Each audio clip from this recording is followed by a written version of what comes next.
In this video, you'll learn how to use the new Beehiiv website builder, which is currently in beta for Macs and enterprise users. This is just an introduction video, and there'll be more updated tutorials as we open up the website builder to all users. Let's get straight into it.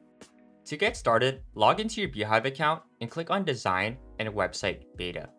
From here, you'll be prompted to go through an onboarding process where you can choose from a website template, choose your fonts, colors, and more. And just a note, you can change these theme settings later if you want. First, choose from one of the templates on screen and then click on Next. Now you can choose the color of your themes and the border radius of the components on your website, such as buttons and images. Once you're done, hit Next. Lastly, you can pick the fonts that will be automatically applied to your headings, body, and button text. You'll be able to choose from the list of font pairs, or you can choose each individual font yourself. Once you're done, click on Start Building in the top right corner of your screen. Once you're in the website builder, you'll see three main tabs in the top left corner of your screen. Under Pages, you'll see a list of all the default pages for your website. These are pages that all Beehiiv websites will have, and this includes your home page, subscribe page, archive page, and more. By default, these pages will also have placeholder data until you replace it with your own. To replace this data with your own, look for the icon next to the default pages that indicate there's placeholder data and click on one. Now look for the link icon on components that contain placeholder data. From here, you can toggle off the placeholder data and select your own data. If you want to later change the data you selected, you can do this in the right sidebar.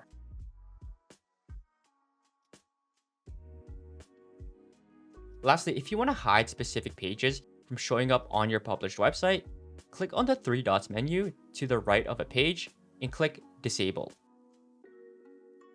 You can also click on Settings in the same menu to reveal page and SEO settings for each individual page on your website. In addition to the default pages, you can also create custom pages. Simply click on New Page underneath Pages, and a new blank page will be created for you. Depending on what page you select under Pages, different things will appear under the Layers tab. In the Layers tab, you'll see the different components that are in the page that you selected. These are the different components that you see when you click on Insert in the top left of your screen. You can simply move and drag these layers to rearrange their order and placement on a page. Alternatively, you can also hover over a layer or component and click on the drag icon to select it. After you select it, you can also see it being selected in the Layers tab as well. Once selected, you can move and drag a layer within the website editor itself. The last tab you'll see is the Modals tab. These are essentially pop-ups that you can design that will appear in different parts of your website. For example, you'll see that by default, there's a login and sign up modal. By default, these will show up when you click on the login or sign up button in your navigation bar. Additionally, when you insert a button on a page and select it, you'll see an option to select an action where you can choose from the different modals.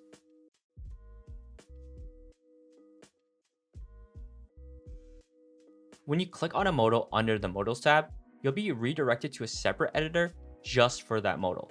This is the case for each and every global element you want to edit. Global elements are essentially components that will be applied to all of your pages. For example, the navigation bar at the top of your website and the footer at the bottom of your website are also global elements. This means that they'll show on every single one of your default and custom pages unless you disable them. Now let's talk about how to start building your website.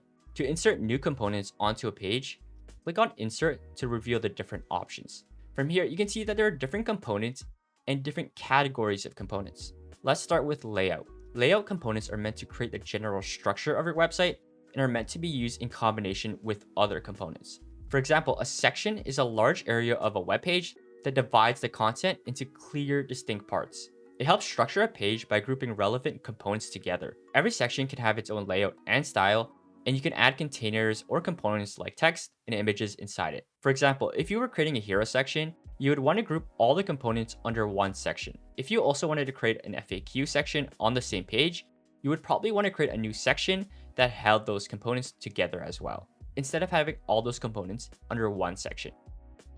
A container, on the other hand, is used inside a section to arrange and organize individual elements like text, images, or buttons. It helps manage spacing, alignment, and positioning within a section and keeps everything structured and visually consistent. Simply put, sections provide the overall framework, and containers help organize the details within each section. Next, we have widgets. These are basic components that you'll generally reuse across your website.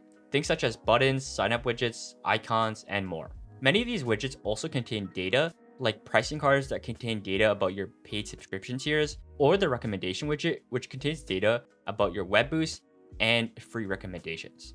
For widgets that contain data, make sure you toggle off any placeholder data if you want to show your own. You can simply drag and drop these widgets into any section or container on your website. Next, we have the text components that all have different font sizes and weights. Naturally, heading 1 will be the biggest heading, and heading 6 will be the smallest, with the ones in between being progressively different sizes. Meanwhile, the text component is meant to be used for any normal paragraph text instead of being used as a heading. If you customize a specific component to your liking, for example, if you like how a specific post layout looks or a specific button looks, you can actually save it as a reusable template. To do this, hover over the component you want to save and click on the drag icon. Now that it's selected, click on the Save as Template icon next to Actions in the right sidebar.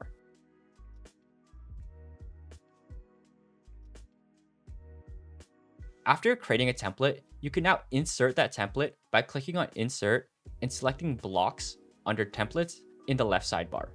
Any templates you've previously created will appear under Mine.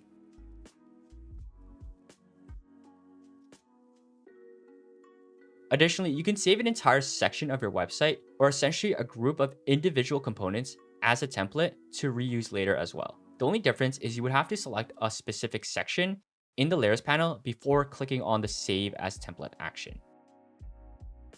Now that you have a basic overview of how the website builder works, you can click on any section, container, or component, and it'll reveal additional customization options in the right sidebar. Depending on what you select, you'll see different options to configure alignment, colors, font, padding, and any settings that are specific to a specific component. Finally, to save your changes, click on Save in the bottom left of your screen.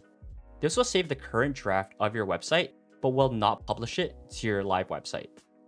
In order to publish the changes to your live site, you'll need to click on Publish in the top right corner of your screen and click on Publish to Live Site. Additionally, you can also click Preview Draft Site if you want to see your changes but don't want to publish it to your live website yet. That's it for this video. Hopefully you enjoyed. More tutorials on the website builder will be coming out soon and will be available on the website builder playlist on our YouTube channel.